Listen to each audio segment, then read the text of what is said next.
इस वक्त की सबसे बड़ी खबर उत्तर प्रदेश के अलीगढ़ से। अलीगढ़ में 19 जुलाई को सजेगा देश के विचारकों और नेताओं का महामंच।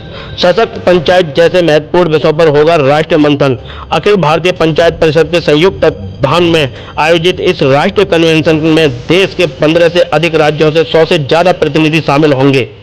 पूर्व केंद्रीय मंत्री सुबोध कांत सहाय, फॉरवर्ड ब्लॉक के राष्ट्रीय महासचिव देवराज रंजन और कई राष्ट्रीय स्तर के नेता इस सम्मेलन में अपनी उपस्थिति दर्ज कराएंगे। क्या देश की मौजूदा चुनौतियों को निकलेगा नया समाधान? क्या पंचायतों को मिलेगा उनका वास्तविक अधिकार? और क्या अलीगढ़ से उठेगी एक नई राष्ट्रीय सोच? जानिए इस ऐतिहासिक आयोजन की हर बड़ी अपडेट सिर्फ सलाम इंडिया 24 पर। देखिए हमारी यह विशेष रिपोर्ट हमारे साथ।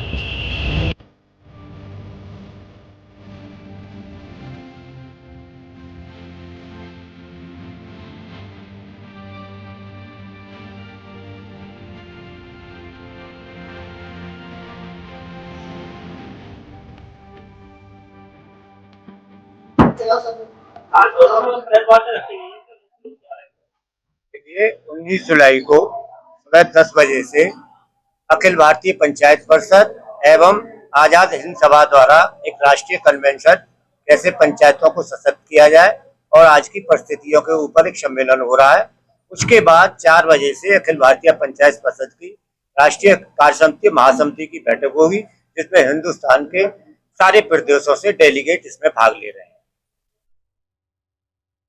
हमारा सम्मेलन का मुख्य उद्देश्य है कि आज गांव देहात से जो लोग पलायन कर रहे हैं, पंचायतों को जो सशक्त अधिकार नहीं दिए जा रहे हैं, जो शहरों की आबादी निरंतर बढ़ती जा रही है, गांवों में कम होती जा रही है और गांव से आदमी, गांव में रोजगार नहीं है, बेरोजगारी है और प्रधानों को पूरे जो अधिकार नहीं है विकास के, वो सब जो है उनको मिलने चाहिए। जब राजीव गांधी प्रधानमंत्री थे, उनके पीरियड में उन्होंने देश को जाना कि ग्राम पंचायतों को जब तक मजबूत नहीं किया जाएगा तब तक देश मजबूत नहीं होगा। 73वां 74वां वो संशोधन लाए, लेकिन एक वोट से वो राज्यसभा में गिर गया। उसके बाद जो है नरसिंह जी प्रधानमंत्री के कार्यकाल में ये पंचायतों को संवैधानिक दर्जा मिला और कुछ जो अधिकार अखिल भारतीय पंचायत प्रधानों के लिए, प्रतिनिधियों के लिए मांग रही थी, उसमें कुछ मांगे सेंट्रल गवर्नमेंट ने मांग ली, बाकी स्टेट गवर्नमेंटों के ऊपर छोड़ दी कि वो उनको लागू करें। लेकिन कुछ स्टेट गवर्नमेंट उनको लागू नहीं करनी। अगर वो पूरे अधिकार आज पंचायत प्रतिनिधियों को मिल जाते हैं तो मैं समझता हूं कि गांव में जो आज विकास जो जितना हो रहा है उससे बहुत अधिक होगा।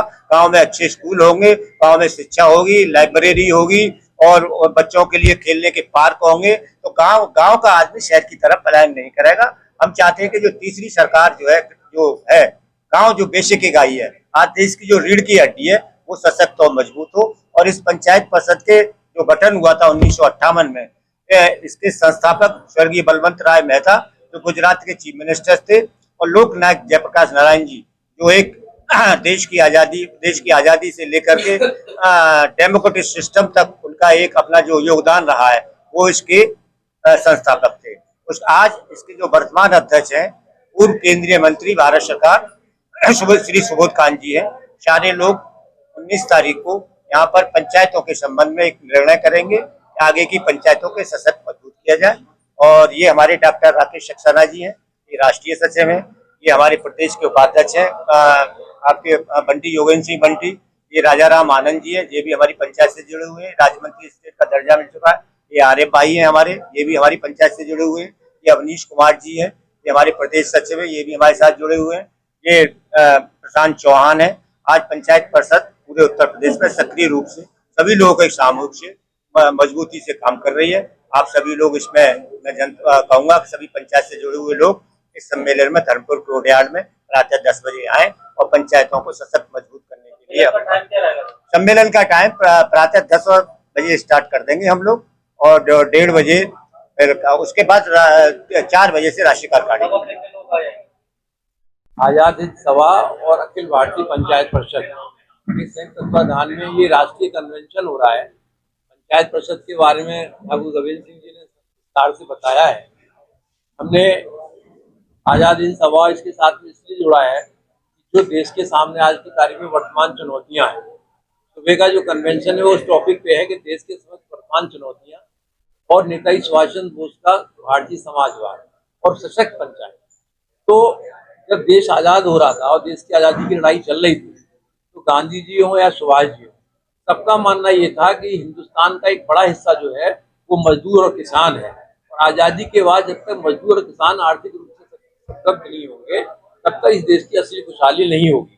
आजादी के बाद बहुत सी नीतियां समाजवादी विचारधारा पे चली, श्वेत क्रांति, हरित क्रांति, तमाम क्रांतियां हुई, और धीरे धीरे उसका जो सार्वजनिक ढांचे थे वो भी तैयार किए गए, सार्वजनिक उद्योग तैयार किए गए। नेताजी सुभाष चंद्र बोस ने ये भी उनकी सोच थी कि जो भारतीय उद्योग है उनका जो विकास है वो भारतीय पूंजी से हो, न कि विदेशी पूंजी से, क्योंकि विदेशी पूंजी का जैसे जो हम झेल चुके थे। 300 साल अंग्रेज आए थे व्यापार करने के लिए, और उन्होंने 300 साल तक जो इस देश पे शासन किया व्यापार करने के बहाने, तो उनकी ये सोच थी कि जब ये देश